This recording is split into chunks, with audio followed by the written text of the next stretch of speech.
เอาซึกจะไรคืนนี้เกิดเหตุการณ์หยังขึ้นเนาะน้องเฮาเกือบหมักแมวเกิดเหตุการณ์อหย่างเป็นจังได๋ไฟใหม่ตึกเนาะบ่ตึกไส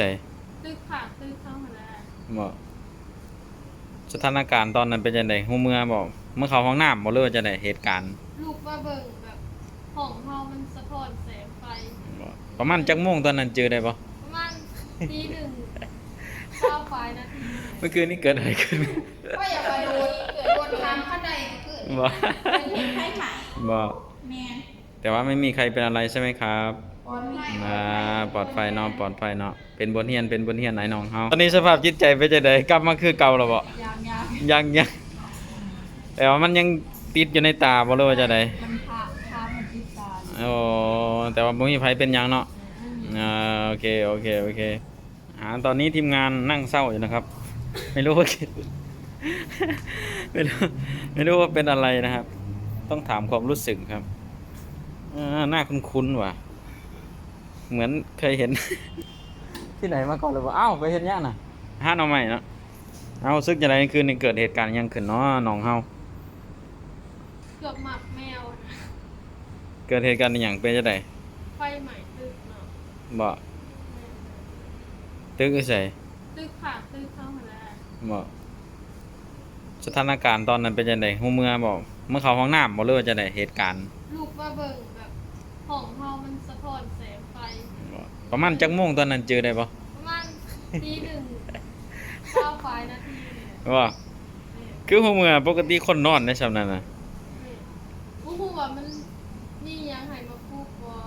มันจันตื่นขึ้นมาบ่โอ้มีแนวมาปลุกอีก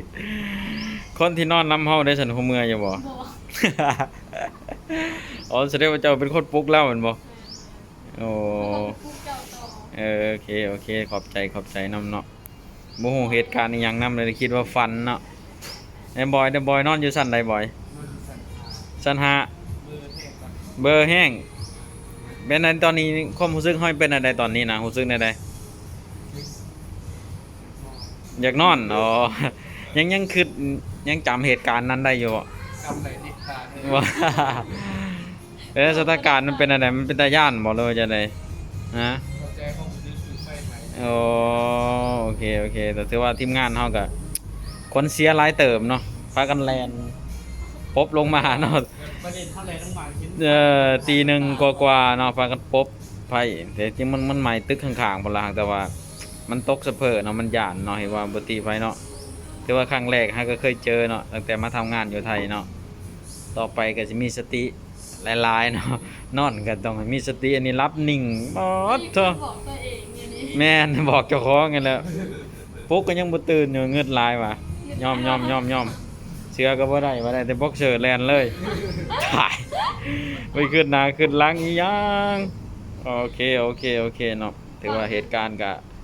ผ่านไปโดยดีเนาะบ่มีหยังหลายเนาะเจ้าหน้าที่ดับเพลิงเพิ่นก็มาสวยได้ทันเวลาเนาะอันนี้อยู่ในเหตุการณ์ด้วยไหมครับแมนเมื่อคืนนี้เกิดอะไรขึ้นก็อย่าไปโดนเกิดโดนทำข้างในเกิดเป็นที่ไข้ใหม่บ่แมนแต่ว่าไม่มีใครเป็นอะไรใช่ไหมครับปลอดภัยปลอดภัยเนาะเป็นบทเรียนไหนน้องเฮาจนสั่นยังวะต่อไปนอนให้มีสตินอนมุ้งเลยโอ้ยเนาะขวัญเสียเบิดแต่ละคนเนาะโอ้ยอีกคนที่อยู่ในเหตุการณ์เนาะคนนี้เนี่ยมันไปก่อนหมู่เลยเนาะแล่นก่อนหมู่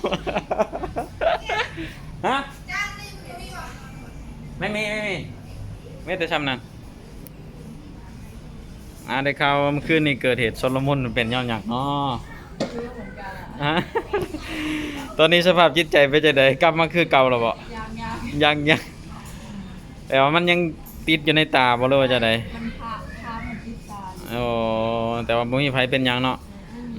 โอเคแต่มันบอนเฮาอยู่นี่ไกลกันบ่ไกลเนาะอ๋อเปลวไฟมันลุกเข้ามาคือเห็นสภาพแล้วเนาะแม้ว่าตั้งสติบ่ได้แล้วเนาะปบเอาหยัง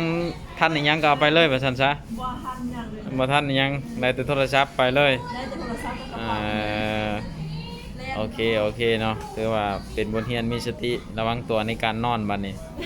น บอกตัวเองนี่แหละตัวเองแข่งคักกันเขาบ่ปลุกแล้วจ้อย นอนปั้นซ่อมตาย โอ้ยเนาะโอเคไอ้น้องเฮาผลเสียไปหลายเติบ